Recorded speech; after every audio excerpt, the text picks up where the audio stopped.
Hi guys, welcome to takeout dialogues. ഇന്ന് രണ്ട് matches ഉണ്ടായിരുന്നു. ആദ്യത്തെ മത്സരം LSG versus KKR at Eden Gardens. അത് KKR 4 റൺസിന് തോറ്റു. രണ്ടാമത്തെ മത്സരം CSK വേഴ്സസ് പഞ്ചാബ് കിങ്സ്. അത് ചണ്ഡീഗഡിൽ വെച്ചായിരുന്നു. CSK ആ മത്സരം 19 റൺസിന് തോറ്റു. Will come to the first match first. നമുക്ക് ആദ്യത്തെ മാച്ചിനെ കുറിച്ച് സംസാരിക്കാം. കൺസിസ്റ്റന്റ് ആയിട്ട് സ്കോർ ചെയ്യുന്ന ഒരാളാണ് ഇപ്പോൾ LSGയുടെ ബാറ്റർ ആയിട്ടുള്ള നിക്കോളസ് പുരാൻ. ആദ്യത്തെ രണ്ട് മാച്ചസിൽ തന്നെ പുള്ളിക്ക് ഓറഞ്ച് ക്യാപ്പ് കിട്ടിയിരുന്നു. അത് കണ്ടിന്യൂ ചെയ്തുകൊണ്ടിരിക്കുകയാണ് ആ ഫോം. ഒരു ഘട്ടത്തിൽ പുള്ളി സെഞ്ചുറി അടിക്കുന്നതെന്ന് തോന്നിപ്പോയി. വെറും 4 റൺസിനാണ് കൊൽക്കത്ത തോറ്റത്. ഒരു ഘട്ടത്തിൽ പുള്ളി സെഞ്ചുറി അടിക്കുന്നതന്നെ തോന്നിപ്പോയി. ഒരു ഹൈ സ്കോറിംഗ് മാച്ച് ആയിരുന്നു. 238 റൺസാണ് LSG സ്കോർ ചെയ്തത്. ഷിയാബ് എങ്ങനെയുണ്ടായിരുന്നു ഇന്നത്തെ first match? Mitchell Marsh continuous ആയിട്ട് ഫിഫ്റ്റി അടിച്ചു. അവൻ കരിയറിൽ തന്നെ ആകെ 3 ഫിഫ്റ്റി ഉണ്ടായിരുന്ന ആൾ ഇപ്പൊ ഈ IPL മാത്രം എനിക്ക് തോന്നുന്നു 4 5 ഫിഫ്റ്റി 4 ഫിഫ്റ്റി ഒരു ഡെക്ക്. അപ്പൊ അയാൾ നല്ല രീതിയിൽ കോൺട്രിബ്യൂട്ട് ഉണ്ട്. ഈവൻ നമ്മൾ വിമർശിച്ച മാർക്രം ഇന്ന് കുഴപ്പമില്ലാത്ത രീതിയിൽ സ്റ്റാർട്ട് ചെയ്തിരുന്നു. കാരണം ഈ ഓപ്പണിംഗ് പിച്ചിൽ സെറ്റ് ആയിരുന്നു. ഈഡൻ ചെറിയ പിച്ചാണ്. സോ അത് മുതലെടുക്കണം എന്നല്ല, നല്ലൊരു സ്കോർ വേണമെന്നുള്ളത് മുൻകൂട്ടി കണ്ടിട്ട് തന്നെ അത് നല്ല രീതിയിൽ ബാറ്റ് ചെയ്തു. പിന്നെ വന്ന നിക്കോളാസും നല്ല രീതിയിൽ, അത് നമ്മൾ ആസ് യൂഷ്വൽ കണ്ടുകൊണ്ടിരിക്കുന്ന കാര്യമാണ്. ഋഷഭ് പന്ത് ഇന്ന് ബാറ്റിങ്ങിന് ഇറങ്ങിയില്ല. ഋഷഭ് പന്തിന് മുന്നോടിയായിട്ട് സമതിനെ ഇറക്കി വിട്ടു. പിന്നെ മില്ലർ വന്ന്. സോ ആള് എനിക്ക് തോന്നുന്നു പ്രഷറിലാണ് തോന്നുന്നത്. മേ ബി മാനേജ്മെന്റിന് പ്രഷർ ഉണ്ടാവും. നല്ല രീതിയിൽ അടിച്ചെടുത്ത് ലാസ്റ്റ് ഓവറിൽ വിചാരിച്ച റൺ വന്നില്ല. ഞാൻ 250 കടക്കുന്നു കരുതിയായിരുന്നു. നിക്കോളാസിന് പ്രത്യേകിച്ചൊന്നും ചെയ്യാൻ പറ്റിയില്ല ലാസ്റ്റ് ഓവർ. സ്റ്റിൽ ഒരു 238 എടുക്കുന്നത്. പിന്നെ അത് കൊൽക്കത്ത നല്ല രീതിയിൽ സ്റ്റാർട്ട് ചെയ്യുന്നത്. അതൊരു 10 ഓവർ വരെ നല്ല രീതിയിൽ മെയിൻറ്റെയിൻ ചെയ്ത് പോകുന്നു. 10 12 ഓവർ വരെ. പിന്നെ അവിടെ നിന്ന് അങ്ങോട്ട് കുറച്ച് കുറച്ച് ആ ഒരു റൺ റേറ്റ് മെയിൻറ്റെയിൻ ചെയ്യാൻ പറ്റിയില്ല. ആ കാരണം ലാസ്റ്റിലോട്ട് അത് കുറച്ച് ബുദ്ധിമുട്ടാവും ചെയ്തു. പ്ലസ് വിക്കറ്റുകളൊക്കെ വീഴാൻ തുടങ്ങി. ഒരു 4 ഓവറിന്റെ ഗ്യാപ്പിൽ 4 വിക്കറ്റുകൾ അങ്ങ് പോയി. റസല്, എല്ലാവരും, എല്ലാ ബാറ്റേഴ്സും, റിങ്കു ഒറ്റക്കായി ലാസ്റ്റ്. അപ്പൊ എനിക്ക് തോന്നുന്നു അവരുടെ ഏറ്റവും മോശം ഡിസിഷൻ ആയിട്ട് തോന്നിയത് രമൺദീപിന്റെ ഇറക്കി വിട്ട്. രണ്ടുമേ കയറ്റി അവിടെ വിടുക. റിങ്കുവിന് സെറ്റ് ആവാൻ കുറച്ച് സമയം വേണം. പിന്നെ ഓൾറെഡി റിങ്കു മോശം ഫോമിലാണ്. ആ സമയം കിട്ടിയിരുന്നെങ്കിൽ റിങ്കു ചിലപ്പോൾ ഈ മത്സരം ഒറ്റക്ക് വിജയിപ്പിച്ചെടുത്തേനെ. സ്റ്റിൽ അവർക്ക് വിജയിക്കാനുള്ള ചാൻസ് ഉണ്ടായിരുന്നു. റിങ്കുവിന്റെ ഒരു നമ്മൾ കണ്ടിട്ടുള്ളതാണല്ലോ പലവട്ടം. അവര് തിരിച്ച് രമൺദീപിനും വിജയിക്കാനുള്ള. രഘുവൻഷിക്കും ശേഷമാണ് റിങ്കു ഇന്ന് ബാറ്റിംഗിന് ഇറങ്ങുന്നത്. റിങ്കു എട്ടാമത്, രഘുവൻഷി എട്ടാമത്. റസലാണ് 7. അതെ അതെ അതെ. റിങ്കു എട്ടാമത്. റിങ്കുവിന് കുറച്ച് ബോൾ സെറ്റ് ആവാൻ വേണം നോർമലി. അത് കിട്ടിയിരുന്നെങ്കിൽ ചിലപ്പം ഈസി ആയിട്ട് മത്സരം, ഈസി ആയിട്ട് മീൻസ് ഒരു 19.1 അല്ലെങ്കിൽ അത്ര ഓവറിലൊക്കെ കളി ജയിച്ചു വരുന്നത്. റിങ്കു അങ്ങനത്തെ ഒരു ലാസ്റ്റ് ഓവറിലോട്ട് മാറ്റി വെക്കുന്ന പ്ലെയർ ഒന്നുമല്ല. ലാസ്റ്റ് ഓവറിലൊക്കെ ആയി പോയതാണ്. എന്താ പവർ പ്ലേ! അവർ കറക്റ്റ് അടിച്ചെടുക്കുന്നത്. വിക്കറ്റ് പോകുന്നത് ഒരു 100 റൺസ്. പ്രശ്നമല്ല. 90 റൺസ് അടിച്ചെടുത്ത് ഗ്രൗണ്ടിന്റെ ആനുകൂല്യം നല്ല രീതിയിൽ മുതലെടുത്തിട്ടുണ്ട്. LSTയുടെ ബോളിംഗും വീക്കാണ്. ഒരു ബോളറും ഇല്ല പറയാൻ. ആ ദിഗ്ഗജ് രഥി മാത്രമാണ് പറയാനുള്ള ഒരു ബോളർ. ആളെ കൊണ്ട് ഇപ്പൊ എത്ര ചെയ്യാം. പുള്ളിന് എത്ര ലക്ഷത്തിനാണ് എടുത്തത്? 30 ലക്ഷത്തിനോ? ബേസ് പ്രൈസ് ആണ് 30. 30 ബേസ് 30 പ്രൈസ് ലക്ഷം. ആണെങ്കിൽ 30. പുള്ളിക്ക് ഇപ്പൊ ആ ഫൈൻ തന്നെ ബട്ട് ഏകദേശം 15 ലക്ഷം ആയില്ലേ? അത് പ്രശ്നം ഉണ്ടാവില്ല. അതെ, ടീം കൊടുക്കുന്നുണ്ടാവും. ശ്രദ്ധ പിന്നെ പിടിച്ചു പറ്റാൻ വേണ്ടിയിട്ടുള്ള ഒരു പരിപാടിയാണെന്ന് തോന്നുന്നു അല്ലേ? മേ ബി കൊള്ളാം. അങ്ങനെ ഒരു സംഭവങ്ങളും ആണല്ലോ. എന്റർടൈൻമെന്റ് ലീഗ് അല്ലേ, ആർ CB മാത്രം അതിനൊക്കെ പോലല്ലോ ഫൈൻ കോമളികളെ. കൊടുക്കേണ്ട കാര്യമില്ല. പുള്ളി ആരെയും അതെ വെല്ലുവിളിക്കുന്നോ അതെ. അല്ലെങ്കിൽ ബാറ്റ്സ്മാനെ ദേഷ്യപ്പിടിപ്പിക്കുന്നൊന്നുമില്ലല്ലോ. പുള്ളിയുടെ ഒരു സെലിബ്രേഷൻ അത് ചെയ്തോട്ടെ. ഫൈൻ. ഇങ്ങനെയുള്ള എന്റർടൈൻമെന്റും വേണം. കാരണം അതെ. കോമാളികളായിട്ട് കപ്പെടുക്കാതെ വരുന്ന കുറെ ടീം ടൂർണമെന്റ് മാത്രമല്ല, ഇങ്ങനെയുള്ള പ്ലേയേഴ്സിന്റെ എന്റർടൈൻമെന്റും വേണം. ചില ടീമുകൾ വെറുതെ കോമാളികളാവാൻ വേണ്ടിയിട്ട് 4 മത്സരം ജയിച്ചു കഴിഞ്ഞാൽ അങ്ങ് തുടങ്ങും തിളപ്പ്. ഫസ്റ്റ് റൗണ്ട് ഓപ്ഷനിൽ അൺസോൾഡ് ആയി പോയിട്ടുള്ള ഒരു ആള് രഹാനെ ഇപ്പോൾ ആ ടീമിന്റെ ക്യാപ്റ്റനായിട്ട് വരുന്നു. ഇന്നത്തെ ഒരു ഇന്നിംഗ്സ് 35 പന്തിൽ 61 റൺസ്. എന്താണ് രഹാനെ കുറിച്ച് പറയാനുള്ളത്? ഇപ്പൊ ഈ IPL തുടങ്ങി വിട്ടിട്ട് നല്ലൊരു ടച്ച് നമുക്ക് പുള്ളി നന്നായി ട്രൈ ചെയ്യുന്നുണ്ട്. ആ ട്രൈ തന്നെയാണ് പല ടീമുകൾക്കും, അല്ലെങ്കിൽ ആ ഒരു എഫർട്ട് ഇടുന്നതാണ് പല ടീമുകൾക്കും, അല്ലെങ്കിൽ ഓപ്പണിംഗ് ആയാലും ഇപ്പൊ ഏത് മിഡിൽ ഓർഡറിലായാലും പല ടീമുകൾക്കും അത് ലാക്കായി പോകുന്നത്. അല്ലെങ്കിൽ നല്ലൊരു എഫർട്ട് ഇടുക, നല്ല രീതിയിൽ ട്രൈ ചെയ്യുക, നല്ല ടച്ച് ലഭിക്കുക എന്നുള്ളതൊക്കെ തന്നെ ഓപ്പണിങ്ങിനെ സംബന്ധിച്ച്, അല്ലെങ്കിൽ ഫസ്റ്റ് 6 ഓവറിൽ പവർ പ്ലേയിൽ സെറ്റ് ആവുന്നുള്ളത് ഒരു പ്ലെയർക്ക് വേണ്ട ഒരു മെയിൻ സംഭവമാണ്. പക്ഷെ അത് രഹാനെ നല്ല രീതിയിൽ നല്ലൊരു കംബാക്ക് നടത്തുന്നുണ്ട്. ആസ് എ ക്യാപ്റ്റൻ എന്നുള്ള രീതിയിലും പുള്ളി നല്ലൊരു നന്നായി ലീഡ് ചെയ്യാനും പ്രോപ്പറായിട്ട് റൊട്ടേറ്റ് ചെയ്യാനും എല്ലാത്തിനും പുള്ളിക്ക് കഴിയുന്നുണ്ട്. ഏതായാലും Rahane as a captain KKR Rahane എനിക്ക് അത്ര നല്ലതായിട്ട് ഫീൽ ചെയ്തിട്ടില്ല ഇന്നത്തെ പ്രത്യേകിച്ചിട്ട്. അല്ല ഉള്ള ഉള്ള പ്ലേയേഴ്സിനെ വെച്ച് ഇന്നത്തെ മത്സരത്തിൽ അല്ല, വെച്ച് നോക്കുകയാണെങ്കിൽ കൊൽക്കത്ത നിലയിൽ ഏറ്റവും ബെറ്റർ ഓപ്ഷൻ മൂപ്പർ തന്നെ ഉള്ളൂ. വേറെ ആരുമില്ല. വേറൊരു ഇൻട്രസ്റ്റിംഗ് സ്റ്റാറ്റ് പറഞ്ഞുതരാം. രണ്ട് ബാറ്റേഴ്സ് നിക്കോളാസ് പൂറനും മിച്ചൽ മാർഷും, അവർ രണ്ടുപേരും കൂടി മാത്രം 550 റൺസിന്റെ മുകളിൽ നേടിയിട്ടുണ്ട്. അതായത് ഒരു മത്സരത്തിൽ 110 ആവറേജ് വെച്ചിട്ട്. അതായത് ആ ഉം. ടീം നേടുന്നതിന്റെ 50% കൂടുതൽ റൺസ് ഈ രണ്ട് പ്ലേയേഴ്സ് നേടിയിട്ടുള്ളത്. സഞ്ജയ്ക്ക് ഇന്നൊരു ഫാൻ മൊമെന്റ് ഉണ്ടായിരുന്നു. ലോർഡ് ഷാർദുൽ താക്കൂർ ഒരു വേൾഡ് റെക്കോർഡ് ക്രിയേറ്റ് ചെയ്തു. 5 കണ്ടിന്യൂസ് വൈഡ് ഒരു ഓവറിൽ 5 വൈഡ്സ് മുമ്പ് വന്നിട്ടുണ്ട്. പക്ഷെ കണ്ടിന്യൂസ് വൈഡ് കോൺസിക്യൂട്ടീവ് ആയിട്ട് 5 വൈഡ്സ് എനിക്കൊന്നും ആദ്യമായിട്ടാണ് വരുന്നതെന്ന് തോന്നുന്നു. First time lot of first time wides first ടൈമാണ്. യെസ്. എന്ത് തോന്നുന്നു Sanjay as a fan boy? Fan boy happiness ആണ്. കാരണം നമ്മൾ കൂടുതലൊന്നും പ്രതീക്ഷിച്ചിട്ടില്ല. പുള്ളിയിൽ നിന്ന് ഇതൊക്കെ തന്നെയാണ് പ്രതീക്ഷിച്ചത്. ആദ്യത്തെ 2 3 മാച്ചിലെ കുറച്ച് പെർഫോമൻസ് കണ്ടപ്പോഴത്തേക്ക് കഴിഞ്ഞ വീഡിയോയിൽ ഞാൻ പറഞ്ഞ കാര്യമാണ്. താക്കൂർ പഴയ ഫോമിൽ തന്നെയാണ്, വലിയ വ്യത്യാസങ്ങളൊന്നുമില്ല. ഇതുപോലൊരു IPL എല്ലാം ഈ ചെറിയ ബൗണ്ടറീസും കുറച്ച് റോഡ് ട്രാക്കൊക്കെ കിട്ടി കഴിഞ്ഞാൽ പിന്നെ ഷർദൂല് പിന്നെ പിടിച്ചാൽ കിട്ടില്ല. പുള്ളി ഒരു ടൈം അങ്ങ് വിട്ടുപോയി കഴിഞ്ഞാൽ പിന്നെ അങ്ങോട്ട് നൂലങ്ങ് വിട്ടുപോയ ഒരു ടൈപ്പ് ബോളിംഗ് ആണ്. ഇന്ന് തന്നെ വൈഡൊക്കെ വന്നപ്പോൾ ഒരു ചെന്നൈയിലൊരു വൈബ്, ചെന്നൈയിലൊക്കെ കളിക്കുമ്പോൾ വൈഡ് എറിയുന്ന ഒരു വൈബ് ഉണ്ടായിരുന്നു. ആ വൈബൊക്കെയാണ് ഫീൽ ചെയ്തത്. പറയുമ്പോ സ്കോർ കാർഡ് നോക്കുമ്പോ വിക്കറ്റ് ടേക്കർ 2 വിക്കറ്റ് നേടി എന്നുള്ള രീതിയിലൊക്കെ ഭാവിയിൽ ചിലപ്പോൾ ആൾക്കാരെ ആഘോഷിക്കും.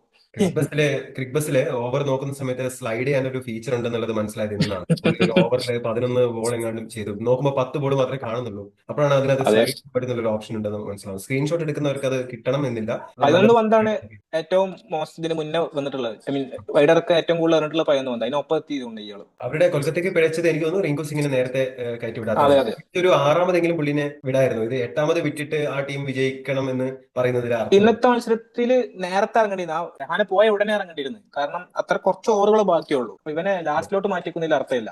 റസലാണെങ്കിൽ ഓക്കെ. രമൺദീപിന്റെയും ട്രിപ്പിൾ ആർ, നമ്മുടെ റസൽ, രമൺദീപ്, രഘുവൻഷി, ഈ 3 പേരുടെ വിക്കറ്റ് വീണതും അവരെ കൺസ്യൂം ചെയ്ത ബോളുമാണ് അവസാനം അതെ അതെ അതെ. വാർത്തയിലേക്ക് കൊണ്ടുവരുന്നത്. ഇല്ലെങ്കിൽ റിങ്കു ആക്ച്വലി സിംഗ് റസലിനൊക്കെ ഈസി ആയിട്ട് വിൻ ചെയ്യാവുന്നൊരു മാച്ച് ചെയ്ത് ഉണ്ടായിട്ടുള്ളൂ. ഉം. അത്ര വലിയൊരു റിക്കവർ റൺ റേറ്റ് ഒന്നും ഉണ്ടായിട്ടില്ല. ബാറ്റിംഗ് ലൈനപ്പിന്റെ ഒരു പ്രശ്നമായിട്ട് എനിക്ക് ഫീൽ ചെയ്യുന്നുണ്ട്. ആ ഒരു അങ്ങോട്ടും ഇങ്ങോട്ടൊക്കെ ഒന്ന് പ്ലേയേഴ്സ് അങ്ങോട്ടും ഇങ്ങോട്ടൊക്കെ ഒന്ന് മാറി ഇറങ്ങിയിരുന്നെങ്കിൽ മേ ബി കൊൽക്കത്ത ഈ കളി ജയിച്ചേനെ, സിമ്പിൾ ആയിട്ട് ജയിച്ചേനെ. കുറച്ചുകൂടെ ഇത്രയും ലാസ്റ്റ് ഓവറിലൊക്കെ കുറച്ചുകൂടെ ഈസി ആയി പോനെ. റിങ്കു ഇത്രയും ലേറ്റ് ആയിട്ട് ഇറങ്ങിയത് തന്നെയാണ്. പിന്നെ രമൺദീപ് ഒരു തരത്തിലും ഇമ്പാക്ട് ഉണ്ടാക്കുന്നില്ല KKRന് വേണ്ടിയിട്ട്. അതുപോലെ റസലും പീക്കെന്ന് പോയിട്ട് അതിന്റെ പകുതി പോലും ചെയ്യാൻ പറ്റുന്നില്ല റസലിനെ റസൽ കൊണ്ട്. പക്ഷേ മോശം ഫോമായിട്ടും കഴിഞ്ഞ സീസൺ നല്ല വൃത്തിക്ക് കളിച്ചിരുന്നു. ഇന്ന് ഈ സീസൺ ഐ മീൻ ബോളിംഗിൽ ഇട്ടോ. ഈ വട്ടം ഒരുപാട് ബോളിംഗും ചെയ്തിട്ടില്ല പുള്ളി. പക്ഷെ നിർണായക നന്നായിട്ട് വിക്കറ്റ് നേടിന്ന്. അതെ, ആ പാർട്ണർഷിപ്പ് വിക്കറ്റൊക്കെ ബ്രേക്ക് റസലാണ്. Moving to second match, CSK versus Punjab. CSK versus Punjab match ഒരു ത്രില്ലർ ആയിരിക്കുമെന്ന് ആരും പ്രതീക്ഷിച്ചില്ല എന്ന് എനിക്ക് തോന്നുന്നു. ഇവിടെ ശിഹാബും സഞ്ജയും പ്രഡിക്ട് ചെയ്തത് CSK വിൻ ചെയ്യുന്നതാണ്. ഞാൻ പറഞ്ഞു CSK വിൻ ചെയ്യും, but Ruturaj and Conway batting ഇറങ്ങണം. ഫസ്റ്റ് ഓഫ് ഓൾ ഇന്ന് ടോസിന്റെ സമയത്ത് ഋതുരാജിനോട് ചോദിച്ചു. ഇതൊരു കോമൺ ടോക്കിംഗ് പോയിന്റ് ആയിട്ടുണ്ട്. ഈ ഋതുരാജ് എന്തുകൊണ്ട് കോൺവയുടെ കൂടെ ഓപ്പണിംഗിന് ഇറങ്ങുന്നില്ല എന്നുള്ളത് എല്ലാവരും ചോദിച്ചുകൊണ്ടിരിക്കുകയാണ്. ഫാൻസ് മാത്രമല്ല, കമന്റേറ്റേഴ്സും ടീം അനലിസ്റ്റും എല്ലാവരും ചോദിച്ചുകൊണ്ടിരിക്കുകയാണ്. എന്തുകൊണ്ട് ഋതുരാജ് കോൺവേയുടെ കൂടെ ബാറ്റിംഗ് ഇറങ്ങുന്നില്ല? ഇന്ന് പുള്ളി പറഞ്ഞ ഉത്തരം എന്താണെന്നറിയോ ശിഹാബ്? ടീമിന്റെ എന്താ ബാലൻസ് പറഞ്ഞത്? 3ാമത് ഇറങ്ങുന്നതാണെന്നാണ് പറഞ്ഞത്. അപ്പോഴാണ് ടീം എന്താണോ ബാലൻസ്? ബൈ ബോളിംഗിൽ ആ 83ക്ക് 5 കിട്ടിയിട്ട് 83 ഒന്നും ആവണ്ടല്ല. ഇവന്റെ ബ്ലണ്ടർ എന്ന് പറഞ്ഞ അട്ടർ ബ്ലണ്ടർ ഡിസ്റ്റൻസ് ആണ് ഇവൻ PPയിൽ അശ്വിനെ കൊണ്ടുവരുന്നതൊക്കെ. 83ൽ 5 വരുമ്പോൾ അങ്ങോട്ട് കയറി അറ്റാക്ക് ചെയ്യണം. അൺകൺവെൻഷണൽ ക്യാപ്റ്റൻ ഇതൊക്കെ അല്ല, ആ പരിപാടിയാണ് ഇപ്പൊ എടുത്തോണ്ടിരിക്കുന്നത്. സ്പിന്നേഴ്സിനെ കൊണ്ടുവന്ന് അവർക്ക് ഈസി ആക്കി കൊടുക്കണം മാച്ച്. ആ 11 അപ്പൊ തന്നെ കൊണ്ടുവരുന്നത്. 11 അടിക്കുന്നുണ്ട് ഓക്കെ, പക്ഷെ 11 അല്ലെങ്കിൽ 100 കൊടുന്നു വന്ന് അറ്റാക്ക് ചെയ്യണം, അങ്ങോട്ട് അറ്റാക്ക് ചെയ്യണം. ഇവർ കൂടുതൽ റൺസ് എടുക്കാനുള്ള അവസരം ഉണ്ടാക്കി കൊടുക്കിയിരുന്നു. സ്കോർ ബോർഡ് മാത്രം എടുത്തു നോക്കിയാൽ 5 പേരെങ്ങാനും, അതായത് പ്രിയാൻസിന്റെയും ആ അടുത്ത സെക്കൻഡ് ടോപ്പ് സ്കോറുടെ ഇടയിൽ 5 പേരെങ്ങാനോ സിംഗിൾ ഡിജിറ്റിനാണ് പുറത്താവുന്നത്. 5-6 പേര് സിംഗിൾ ഡിജിറ്റിനാണ് ഔട്ട് ആവുന്നത് കണ്ടിന്യൂസ് ആയിട്ട്. അടുത്തത് 6ാമത് വന്ന് ശശാങ്ക് മാത്രമാണ് വേറെ ഡബിൾ ഡിജിറ്റ് എത്തുന്നത്. അപ്പൊ ഇവൻ ഒറ്റക്കാണ് ആ സ്കോർ മുന്നോട്ട് കൊണ്ടുവന്നത്. ഇവന് ഫസ്റ്റ് ഓവറിൽ തന്നെ ഫസ്റ്റ് ബോളിൽ തന്നെ മുകേഷ് ഒരു നെഗറ്റീവ് വൈബുള്ള അടുത്തൊരു ചങ്ങായി ക്യാച്ച് വിടുന്നത്. അത് കഴിഞ്ഞ് മറ്റേ നെഗറ്റീവ് വൈബുള്ള വേറെ ഒരുത്തൻ ക്യാച്ച് വിടുന്നത്, ശങ്കരൻ 2 ബോളിൽ കണ്ടിന്യൂസ് ആയിട്ട്. അടുത്തത് വേറെ ഒരുത്തൻ രജിന്, അവനാണെങ്കിൽ ഈ സീസണിൽ കളിക്കുന്നത് ഏകദിന ക്രിക്കറ്റ്. എന്താണെന്നറിയില്ല, ഇന്ന് പക്ക റോഡാണ് കിട്ടിയിരുന്നത്. റോഡ് 6 അടിക്കുന്നേ ഇല്ല. ഇവർക്ക് കൈ പൊക്കാൻ മടിയാണെന്ന് തോന്നുന്നത്. കോൺവേയുടെ ഇന്നിങ്സ് ആണ് സത്യത്തിൽ ഇന്ന് മാച്ച് തോൽപ്പിച്ചത്. പക്ഷെ കോൺവേ അത് ഔട്ട് ആയിരുന്നെങ്കിൽ ടീം 200 എത്തില്ലായിരുന്നുള്ളത് വേറെ കാര്യം. ഇറങ്ങാനുള്ളത് ശങ്കരനും ജഡേജയല്ലേ.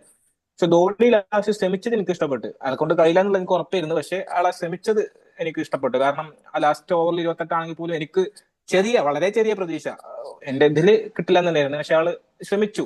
ആള് മാത്രം, വേറെ ആരും ശ്രമിക്കുന്നില്ല. ദൂബെ ശ്രമിച്ചു, ബാക്കി ആരും നോക്കുന്നില്ല. ഈ കോൺവേ ഒക്കെ എത്ര ഡോട്ട് ബോൾ എന്ന് കളിച്ച്, ആ കളിച്ച ഡോട്ട് ബോൾസിൽ ഒരു 5 പന്തെങ്കിലും 4 or 6 അടിച്ചിരുന്നെങ്കിൽ മത്സരം ചെന്നൈക്ക് ജയിക്കായിരുന്നു. ചെന്നൈ ആ സ്കോർ എത്തിച്ചത് വേറെ പറ്റി. കാരണം ഇവൻ ടൈമിംഗ് ഒക്കെ കിടിലൻ പ്ലെയർ, പ്രിയാൻസ് നല്ല പ്ലെയർ. പക്ഷെ നല്ല രീതിയിൽ അവനെ പുറത്താക്കാനുള്ള ഓപ്ഷൻസ് ചെന്നൈക്ക് ഉണ്ട്. അത് ചെന്നൈ മുതലാക്കിയിട്ടില്ല എന്നുള്ളതാണ് സത്യാവസ്ഥ.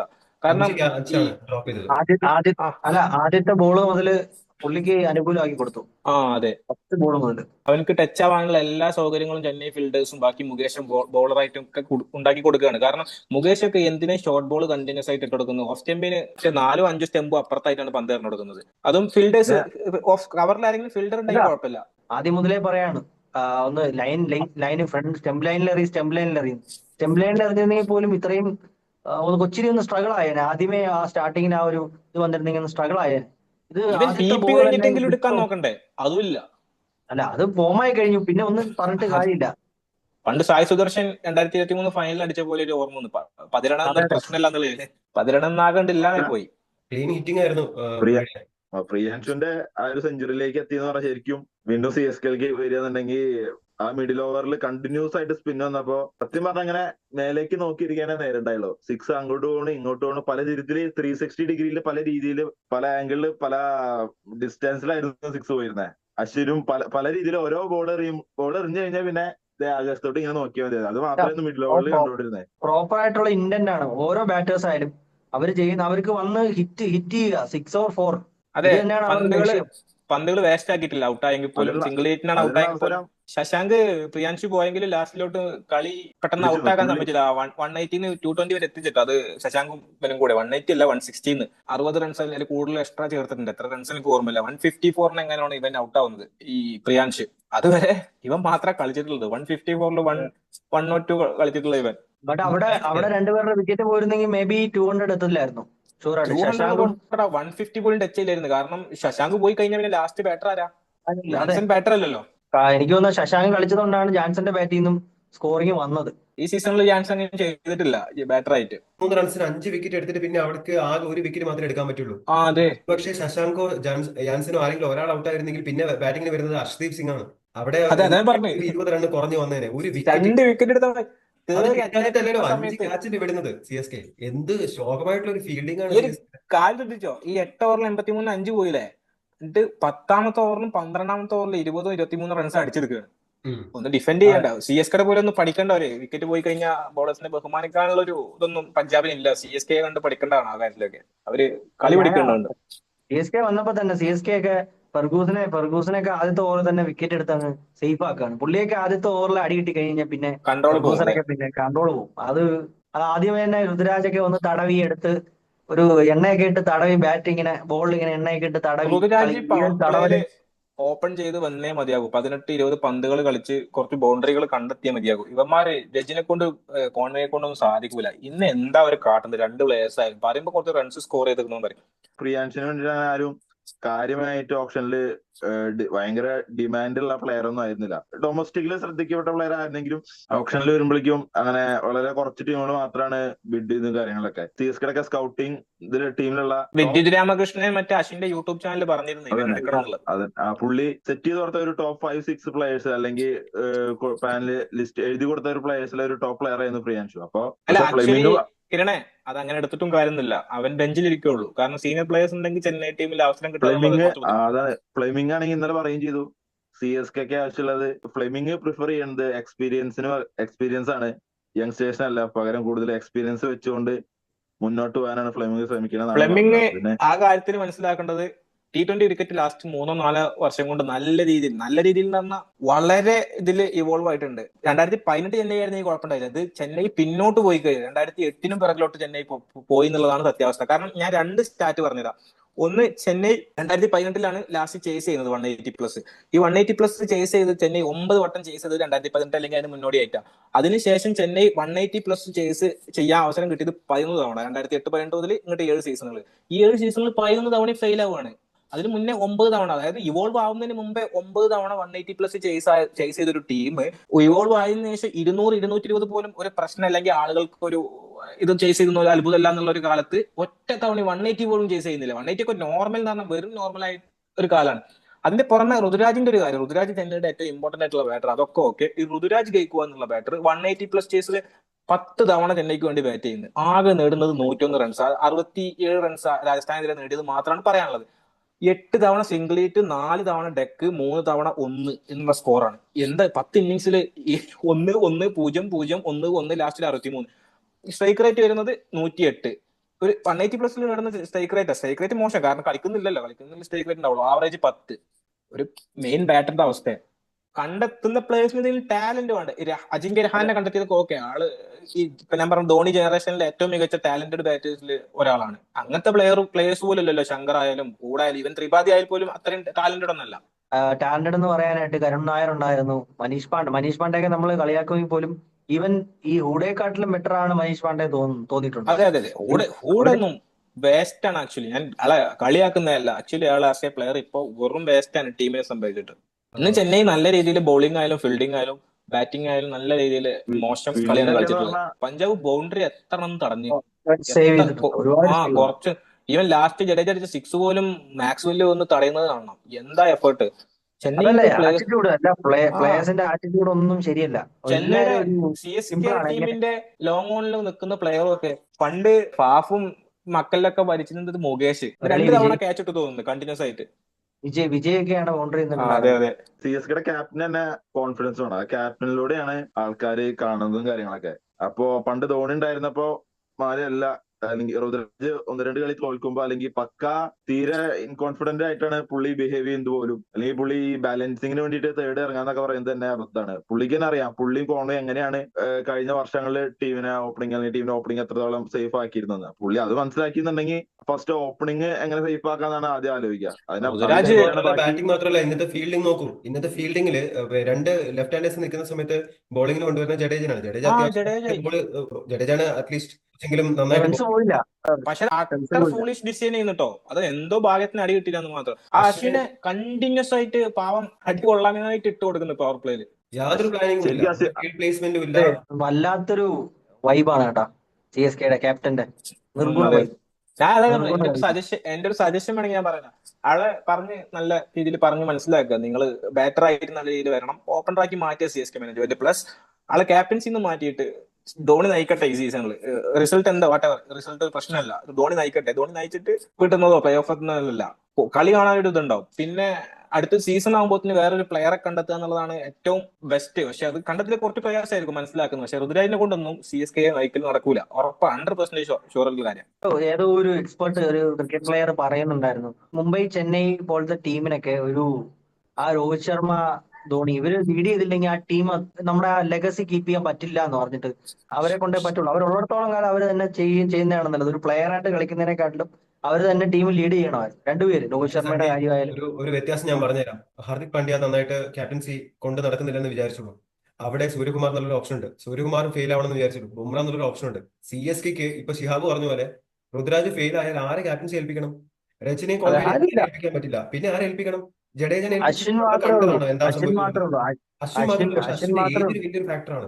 അശ്വിന് നമ്മൾ ഏജ് കഴിഞ്ഞ മാത്രല്ല ദേവേ, അശ്വിന് ആക്ച്വലി ഏജ് മാത്രല്ല, അയാള് ഫസ്റ്റ് 11 ഉറപ്പ് വരുന്ന ഒരു പ്ലെയർ പോലും ഇല്ലു അതെ ആക്ച്വലി. അതെ, അതൊരു അല്ല, വിഷയമാണ്. ഈ ഈ മത്സരത്തില് ജഡേജയോ അശ്വിനോ ആരെങ്കിലും ഒരാൾ പുറത്തിരുന്നിട്ട് പ്ലെയർ, ഒരു ബാറ്റർ ആയാലും കുഴപ്പമില്ല, ഒരു ബോളർ ആയാലും കുഴപ്പമില്ല. കാരണം ജഡേജന്റെ ബാറ്റർ അവരുടെ എന്തായാലും ജഡേജനെ രജനൊക്കെ മാറ്റുന്ന ബോളിംഗ് ആണ് എങ്ങനെയാണ് കിടക്കുന്നത്. സഞ്ജയ്? ജഡേജ അവരുടെ ദളപതിയാണ്. അത് അവരുടെ വെബ്സൈറ്റ് നോക്കുകയാണെങ്കിൽ അവിടുത്തെ മെയിൻ പ്ലെയർ എന്ന് പറഞ്ഞാൽ ജഡേജയാണ്. ജഡേജയുടെ വാളും പിന്നെ പരിചയം എടുത്തുള്ള കളരിയും പാറ്റും ഇതൊക്കെയാണ് CSK പ്രൊമോട്ട് ചെയ്തുകൊണ്ടിരിക്കുന്നത്. ഇന്ന് കോൺവേ 69 റൺസ് എടുത്ത കോൺവേനെ റിട്ടയർഡ് ഹെഡ് ആക്കിയിട്ട് തിരിച്ചു വരുന്ന സമയത്ത് ബാറ്റിംഗ് ഇറങ്ങുന്നത് ജഡേജയാണ്. ബൗണ്ടറി വേണോ ലൈനിലേക്ക് വേണ്ട എന്നുള്ള രീതിയിൽ അടിക്കുന്നത് തന്നെ. ആ ഷോട്ട് കണ്ടാൽ മതി, ഒന്നുകൂടെ റീപ്ലൈ കണ്ടാൽ മതി. ഏതാ ഞാൻ കുറ്റപ്പെടുത്തില്ല, അയാളെ കൊണ്ടൊന്നും കഴിയില്ല, പാവാണ്, പറഞ്ഞിട്ടും കാര്യമില്ല. അയാൾ നേടി തന്നിട്ടുണ്ട് പല കാര്യങ്ങളും. പക്ഷെ ഒരു ലിമിറ്റ് കഴിഞ്ഞാൽ സ്റ്റോപ്പ് ചെയ്യണം. എല്ലാവരും ഇങ്ങനെ ഫാമിലിയാണ് തേങ്ങയാണ് അങ്ങനെ എന്ന് പറഞ്ഞ് നിർത്തി കഴിഞ്ഞാൽ ടീം പടുദുരന്തത്തിലോട്ടോ പോവാ. റെയ്നയ്ക്ക് സംഭവിച്ചത്, റെയ്നെ അവര് എന്തോ എടുത്തില്ലല്ലോ. ആ ഫാമിലിയാണ് എന്താണെന്ന് പറഞ്ഞിട്ട് പോലും ആ എടുത്തിട്ടില്ല. ഒരു ഇഷ്യൂസ് ഒക്കെ ഉണ്ടായിരിക്കാം, ഇഷ്യൂസ് ഒക്കെ ഉണ്ടായിട്ടുണ്ടാവാം, എന്നാൽ പോലും അതെടുത്തില്ല. അതുപോലെ തന്നെയാണ് ജഡേജയെ ഒഴിവാക്കണം. അതെ, ജഡേജയെ ഒഴിവാക്കേണ്ട സമയം കഴിഞ്ഞു. അറ്റ്ലീസ്റ്റ് പ്ലേയിങ് ലെവലിൽ പോലും കളിപ്പിക്കാൻ പാടില്ല. എന്തൊക്കെ ഇനി പ്ലെയിങ് അവരുടെ മാത്രല്ല, സ്റ്റാർ അല്ല, എടുത്തു പോയി ഓക്കെ, ഒരു പോസ്റ്റർ ബോയ് ആയിട്ട് ഇരുന്നാലും കുഴപ്പമില്ല. ബട്ട് ഫുൾ ഒരു 14 മാച്ചും കളിക്കാൻ പറ്റുന്ന ഒരു പ്ലെയർ ആയിട്ട് എടുക്കാതിരിക്കുന്നത് നല്ലത്. അല്ല, എവിടെയെങ്കിലുമൊക്കെ നമുക്കിപ്പം ഒരു ബോളിംഗ്, ഈ ഒരു സ്പിൻ ഓപ്ഷൻസ് വേണ്ട സമയത്ത് വേണമെങ്കിൽ 1-2 കളി അല്ലെങ്കിൽ ഒരു 3-4 കളി ഇറക്കിയാലും കുഴപ്പമില്ല. ജഡേജ ജഡേജയുടെയും പ്ലേയിങ് അശ്വിന്റെയും ഇറക്കുന്നത്. ഇൻവോൾവ് കൊണ്ട് ഏറ്റവും പ്രശ്നം ഉണ്ടാവുന്നത് ജഡേജയുടെ റീറ്റൈൻ കൊണ്ട് 18 CR പോകുന്നു. അശ്വിന്റെയും സാംകറിന്റെയും കോൺവേഡ് ഒക്കെ തിരിച്ചു വിളിക്കുന്നത് കാരണം 25 CR പോകുന്നു. ചെന്നൈക്ക് കോടികളാണ് നഷ്ടപ്പെടുന്നത് ഈ പറഞ്ഞ പ്ലേയേഴ്സ് കാരണം. ആ ഒരു എമൗണ്ടിന് നല്ല രീതിയിൽ ഫാമിലിയുടെ കാര്യമൊക്കെ മറന്ന് നല്ല പൊട്ടൻഷ്യൽ ഉള്ള മോഡേൺ T20 കളിക്കാൻ പറ്റിയ പ്ലേയേഴ്സിന്റെ അടുത്തിരുന്നെങ്കിൽ കുറച്ചിലും ഒരു ബെറ്റർ റിസൾട്ട് ഉണ്ടായേനെ. ഓസ്ട്രേലിയൻ ടോപ്പ് ഓർഡറിലെ ഒരു ബാറ്റർ വേണമായിരുന്നു. ഹെഡിനെ പോലും എടുക്കാത്ത ടീമുകളാണ്, ആലോചിച്ച് നോക്കണം. അതെ അതെ, മാർച്ച് കിട്ടിയിരുന്നെങ്കിൽ നല്ല തീരുമാനമായിരുന്നു. കുറെ പ്ലേയേഴ്സ് ഉണ്ടായിരുന്നു മാർക്കറ്റിൽ കഴിഞ്ഞ ഓപ്ഷനിൽ. ഞാനൊരു ഗ്രൂപ്പിൽ ഷെയർ ചെയ്തിരുന്നില്ല ലിസ്റ്റ്. എത്ര പ്ലേയേഴ്സ് ആ ബോളിംഗ് ആയാലും ബാറ്റിംഗ് ആയാലും പരിഹരിക്കാൻ പറ്റിയ അനവധി നിരവധി ഇന്ത്യൻ ആവട്ടെ ഫോറിൻ പ്ലേയേഴ്സ് ഉണ്ടായിരുന്നു. എടുക്കുന്നത് ഈ പറഞ്ഞ ചെങ്ങായിമാരെ. അത് സത്യം പറഞ്ഞ Ruturaj plus 3-4 wood pieces. Dube കളിക്കുന്നില്ല. ഇപ്പൊ ദൂബെ ഇന്ന് മാത്രമാണ് കളിച്ചത്. അതാണ് CSKയുടെ അവസ്ഥ. ലാസ്റ്റ് 1-2 സിക്സ് അടിക്കാൻ വരുന്നത് ധോണി. ഡൂബയ്ക്ക് ഒരുപാട് ലിമിറ്റേഷൻസ് ഉണ്ട്. അത് ഡൂബയൊക്കെ നമ്പർ 4 ഇറങ്ങി അടിച്ച് ഇന്ന് കളിച്ചു. ഇന്ന് പേസേഴ്സിന്റെ അടുത്താണ് എല്ലാ ഓവറും ബാറ്റ് ചെയ്തത്, ഒക്കെ ഓക്കെയാണ്. ബട്ട് സ്റ്റിൽ പുള്ളിയൊക്കെ ഓരോ ഫുൾ ടോസ് പോലും അങ്ങോട്ട് ബൗണ്ടറിയിൽ പായിക്കാൻ പറ്റുന്നില്ല. പക്ഷേ ഔട്ട് സൈഡ് ഓവറിലോട്ട് ഫുൾ ടോസ്. ഷെയർസ് ചെഹലിനെ കൊണ്ടുവന്നത് പോലും കേട്ടോ, നല്ല രീതിയിൽ ഒന്ന് ഭയന്നിട്ടുണ്ട്. കാരണം അത്രയും റോഡാണ് പിച്ച്. ചെഹലിനൊക്കെ ചെയ്യുന്നതിന് ലിമിറ്റ് ഉണ്ടായിരുന്നു. ചിലപ്പോ കൊണ്ടുവന്നാൽ ഇപ്പൊ 6 സിക്സ് അങ്ങനെ കിട്ടിയ കളി പോയില്ലേ. ആ ഒരു പേടി ഉണ്ടായിരുന്നു. ഇപ്പോഴും പേടി ഉണ്ട് ആളുകൾക്ക് ചിലർക്ക്. ചെന്നൈയുടെ ഒരു വില്ലനായിട്ട് എനിക്ക് തോന്നുന്നത് സ്റ്റീഫൻ ഫ്ലെമിങ്ങിനെയാണ്. അത് അതെ എത്രമാത്രം അതെ ശരിയാണെന്ന് അറിയില്ല. ഈ തീരുമാനങ്ങളൊക്കെ സ്റ്റീഫൻ ഫ്ലെമിങ്ങിന്റെ ആണെന്നാണ് എനിക്ക് തോന്നുന്നത്. ഋതുരാജിനെ മൂന്നാമത് ഇറക്കുന്നതും ഉം. കിവി ഓപ്പണേഴ്സ് ഇൻ യെല്ലോ ഇവരെ രണ്ടുപേരെയും വിടുന്നതും ഒക്കെ ഈ സ്റ്റീഫൻ ഫ്ലെമിങ്ങിന്റെ പ്ലാനായിട്ടാണ് എനിക്ക് തോന്നുന്നത്. കാര്യമാണ് ദേവേ, ഔട്ട്ഡേറ്റഡ് ആണ്. ഉം. ഇവോൾവ് ആവുക പറഞ്ഞ സ്കോർ 180 190 200 അല്ല ഇവോൾവ് ആയിട്ടുള്ളത്. 240 നോർമൽ ആവുന്ന ഒരു കാലത്തേക്കാണ്. അപ്പോ 25% 4-1 സ്കോർ എക്സ്ട്രാ വരുന്ന ഒരു ഇതാണ്. അപ്പൊ അതിലോട്ട് ഇവോൾവ് ആണെങ്കിൽ അതിന് പറ്റിയ പ്ലെയർ ആണ്. ചെന്നൈ ഇവോൾവ് ആവുന്നത് പോട്ടെ, ചെന്നൈ 2018 ചെന്നൈ ഓർമ്മല്ലേ, എന്ത് കിടിലൻ ടീമായിരുന്നു. ആ 180 200 സീനല്ല. ഇന്ന് 160 പോലും ചേസ് ചെയ്യാൻ പറ്റാത്തൊരു ടീമായിട്ട് 160 മാറുകയാണ്. ചേസ് ചെയ്യേണ്ട ഷിഹാബെ. 220 റൺസ് ടാർഗറ്റ് വരുന്ന സമയത്ത് 160, ഈ 160 സ്ട്രൈക്ക് റേറ്റ് മതി ആർക്കെങ്കിലും. അതെ 160 അതെ. സ്ട്രൈക്ക് റേറ്റ് പോലും ഇല്ല. ഇന്ന് ആകെ 200 സ്ട്രൈക്ക് റേറ്റ് ഉള്ള ധോണിക്ക് മാത്രമാണ് 225 സ്ട്രൈക്ക് റേറ്റ് ഉള്ളത്. പിന്നെ വരുന്നത് എനിക്കൊന്ന് കോൺവേയോ രചനോ ആരോ 157 സ്ട്രൈക്ക് റേറ്റ്. കോൺവേ 140. അയാൾ കളിച്ച സമയത്ത് ഏകദേശം 50 ബോൾസ് അയാൾ ഫേസ് ചെയ്തത്. ദുബൈ 50 പന്ത്. ആ ദുബൈക്കാണ് അല്ല 157. ദൂബെ ഉണ്ട്. ഈ കോൺവേ കളിച്ചത് വലിയൊരു വില്ലനായിട്ടുള്ള CSKക്ക് നല്ല രീതിയിൽ ബാധിച്ചിട്ടുണ്ട്. പക്ഷെ അയാൾ കളിച്ചില്ലെങ്കിൽ പുറത്തായി കഴിഞ്ഞാൽ ഇറങ്ങാൻ പോകുന്നത് ശങ്കരനും ഇത്രയും ദിവസത്തെ പ്രശ്നം ടോപ്പ് ഓർഡർ കളിക്കുന്നില്ല, ടോപ്പ് ഓർഡർ കൊളാപ്സ് ആ ആവുന്നു. ഇന്ന് ടോപ്പ് ഓർഡർ നന്നായിട്ട് കളിച്ചു, എല്ലാ ബോളും എടുത്ത് കളിച്ചു. ഇന്ന് ജയിക്കാൻ പറ്റി. കളിച്ചോന്നല്ലടാ, ഇന്ന് റോഡാണ്. ഇതൊന്നും 200 അല്ല സ്കോറേ ഇല്ല അവിടെ. സിമ്പിളായിട്ട് അല്ല, ഈ ഒരു സ്കോറിങ് ഈ ഒരു രീതിയിൽ സ്കോർ ചെയ്തിട്ടൊന്നും ഈ കളി ജയിക്കാൻ പോകുന്നില്ല എന്നൊരു അതെ അതെ. അവരുടെ ആ ഒരു സ്റ്റൈൽ തന്നെ. ഒരു ബൗണ്ടറീസ് ഒക്കെ അടിക്കുന്നുണ്ട്, ഓക്കെ, അത് പിച്ചിന്റെ ഒരു ഇതുകൊണ്ട് മാത്രമാണ് 200 പോയെന്നേ പറയുള്ളൂ. അല്ലെങ്കിൽ വീണ്ടും നമുക്കൊരു 150 140 ചിലപ്പോൾ അതിൽ താഴെ ആയിരിക്കും ഇന്ന് വന്നിട്ടേനെ. ഒരു കുറച്ചുകൂടെ ടഫായിട്ടൊരു പിച്ചായിരുന്നെങ്കിൽ.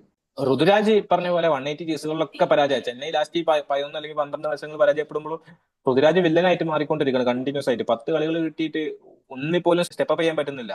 അപ്പൊ ഷിഹാബെ, ഋതുരാജ് അത് മാത്രമല്ല കേട്ടോ, രസകരമായിട്ടുള്ള ഒരു സംഭവം ഞാൻ പറയാം.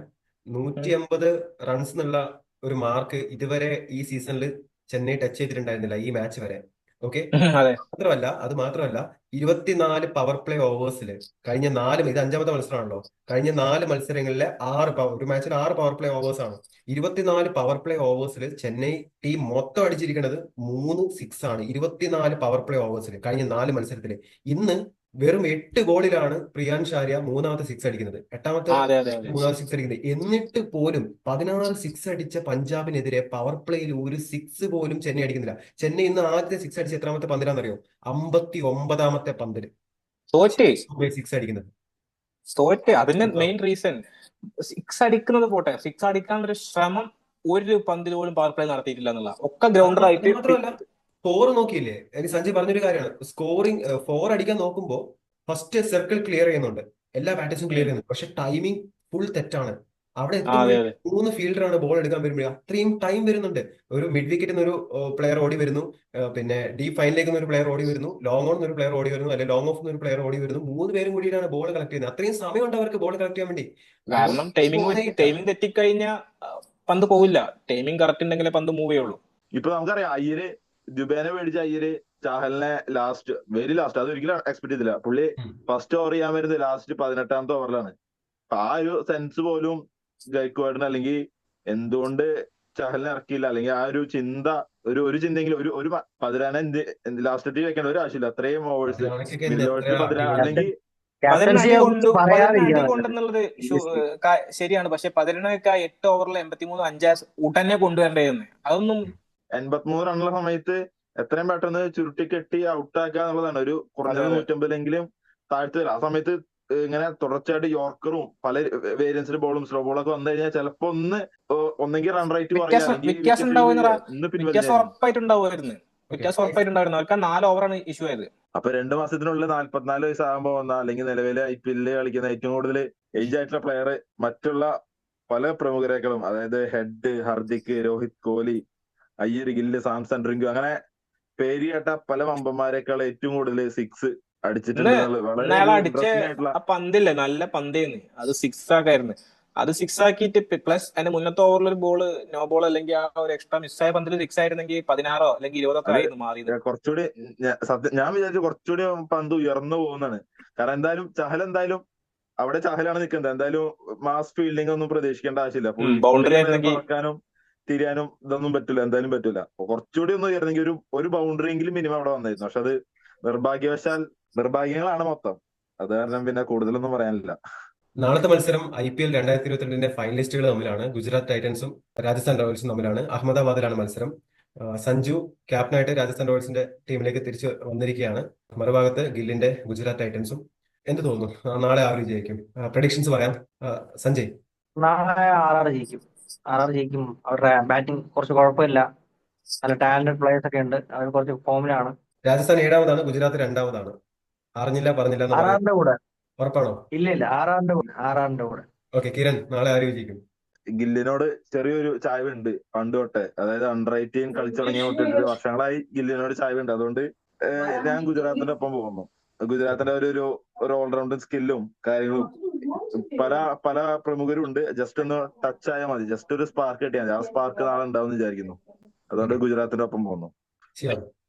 ഞാൻ കറന്റ് ഫോം വെച്ചിട്ട് എന്തായാലും ഗുജറാത്തിന്റെ കൂടെ പോകാനുള്ള കാരണം മെയിനായിട്ട് അവരുടെ ബോളേഴ്സ് ഫോമിലെത്തി കഴിഞ്ഞ് ഏത് സമയത്തും ചെണ്ടകളാവാം, കുഴപ്പമില്ല. പക്ഷെ അഹമ്മദാബാദ് പിച്ച് അവർക്ക് അനുകൂലമാണ്. ഗില്ലിന്റെ സ്വർഗമാണത്. പിന്നെ ബോളേഴ്സിന്റെ ഇതിന്റെ മെയിൻ റീസൺ സിറാജ് ആയാലും സായ് കിഷോർ ആയാലും പിന്നെ പ്രസിദ്ധ് കൃഷ്ണ ആയാലും 3 പേരും ഫോമിലാണ് ബോളേഴ്സ്. സോ ഗുജറാത്തിന്റെ കൂടെ പോകുന്നു. ഞാൻ സഞ്ജയുടെ കൂടെ രാജസ്ഥാനെ സപ്പോർട്ട് ചെയ്യുന്നു. രാജസ്ഥാൻ 7ാമത് ആണ് നിലവില്. രാജസ്ഥാൻ 7ാമത് കണ്ടിന്യൂ ചെയ്യുന്നത് എനിക്ക് തോന്നുന്നില്ല. രാജസ്ഥാൻ എന്തായാലും കയറി വരും. രാജസ്ഥാൻ കയറി വരണമെങ്കിൽ രാജസ്ഥാൻ ഒരു വിജയം അനിവാര്യമാണ്. കപ്പെടുത്ത ടീമുകളിലെ ഫസ്റ്റ് കപ്പെടുത്ത 6 ടീമുകളല്ലേ അതിൽ ഒരു ടീം മാത്രമാണ് ടോപ്പ് 5 ബാക്കി 5 ടീമുകൾ ലാസ്റ്റാണ്. അപ്പൊ എന്തായാലും രാജസ്ഥാൻ കയറി വരുന്നതാണ് എനിക്ക് തോന്നുന്നത്. നാളത്തെ മാച്ചിൽ ടൈറ്റ് ആയിരിക്കും. മാച്ച് നല്ല ടൈറ്റ് ആയിരിക്കും. രാജസ്ഥാൻ ഗുജറാത്തിനെ തോൽപ്പിക്കാൻ ഒരുപാട് കഷ്ടപ്പെടേണ്ടി വരും. പക്ഷെ രാജസ്ഥാൻ എങ്ങനെയെങ്കിലും നാളെ വിജയിക്കുമെന്നാണ് എനിക്ക് തോന്നുന്നത്. എന്റെ ഇതുവരെയുള്ള പ്രഡിക്ഷൻസ് ഒക്കെ എല്ലാം ശരിയായി വരുന്നുണ്ട്. ഇന്നത്തെ 2 മത്സരങ്ങളും Okay. കറക്റ്റ് ആയിട്ട് പ്രഡിക്ട് ചെയ്തത് ഞാനാണ്. 2 പ്രഡിക്ഷൻ 2 പേരും തെറ്റിച്ചിരിക്കുകയാണ്. Prediction king ആണ്. അതെ, നാളത്തെ മാച്ചോടുകൂടി അതിനൊരു തീരുമാനമാവുമെന്ന് വിചാരിക്കുന്നു. സോ അതാണ് നാളത്തെ മാച്ചിനെ കുറിച്ചുള്ള പ്രഡിക്ഷൻ ആൻഡ് ഇന്നത്തെ മാച്ചിനെ കുറിച്ചുള്ള റിവ്യൂ. സോ നിങ്ങളുടെ സപ്പോർട്ട് തീർച്ചയായിട്ടും വേണം. കാരണം നമ്മൾ ഓരോ മാച്ച് കഴിയുമ്പോഴും വീഡിയോ ചെയ്ത് എഡിറ്റ് ചെയ്ത് നമ്മൾ ഇതിനു വേണ്ടി ഒരു എഫേർട്ട് നമ്മൾ ചെയ്യുന്നുണ്ട്. It's all for you. ഈ വീഡിയോനെ കുറിച്ചുള്ള നിങ്ങളുടെ അഭിപ്രായം കമന്റ്സിൽ രേഖപ്പെടുത്തണം. Subscribe to our channel, share this video to everyone and thank you so much for watching this video.